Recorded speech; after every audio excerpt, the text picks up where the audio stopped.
開心字典嘅時間啦，就由我曾教授同我林班長一齊同大家講一講開心字典嘅生字。其實開心字典好簡單啫，就講一啲字，但係大家都好熟悉，但係又唔係好深，但係又幾新嘅講法。係要用全身去演繹嘅，係全新嘅解釋。今日要同大家介紹嘅字就係菜字。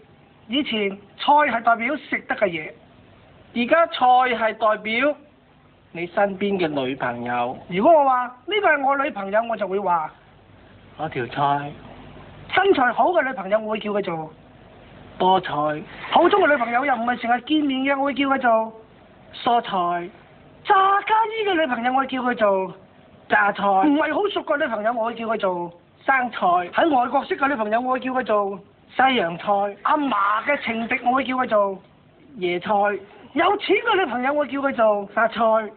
喺屋企爆竇，但係都俾你識到嘅女朋友，我哋叫佢做係啊，梅菜。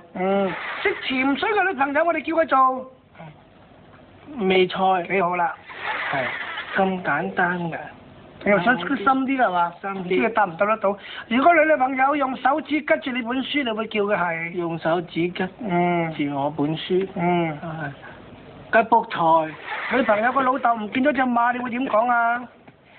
塞翁失馬。你有好多女朋友，但係大家都唔嗌交嘅，呢啲女朋友叫做唔嗌交。唔打交。蔡和平。你個女朋友好難追嘅就叫做障礙菜。如果有4個女朋友一齊飲酒，得一個嘔嘅啫，我哋會叫佢做四菜一湯。冇錯啦。咁成日同 Lucy 走去蒲嘅就叫做塞浦路斯。風華絕代嘅女人，我哋會叫佢做蔡風華。全部都答得幾好。阿聰，咁我又問下你啦，你嘅女朋友叫做乜嘢啊？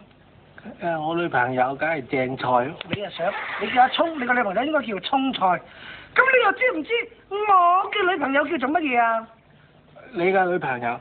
你咁鹹濕，你女朋友叫鹹菜。再講過，我個女朋友叫乜嘢？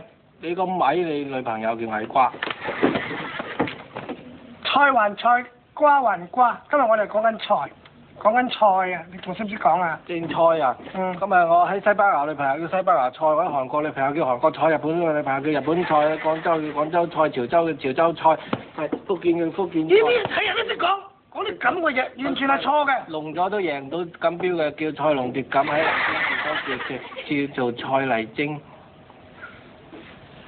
乜嘢？好啦。除咗呢啲菜之外，其實菜都可以代表歌嘅。有個跑嘅女朋友叫賽跑。好啦，我哋繼續介紹歌啦。有隻馬嘅女朋友叫賽馬。你仲想講乜嘢？有隻狗嘅女朋友叫狗菜。叫賽狗。你使唔使去街市買韭菜？問下佢有冇韭菜？你有冇韭菜？好啦。我哋唔好講咁多，我哋介紹大家聽一隻歌，亦都同菜有名有關嘅，就叫《菜的替身》。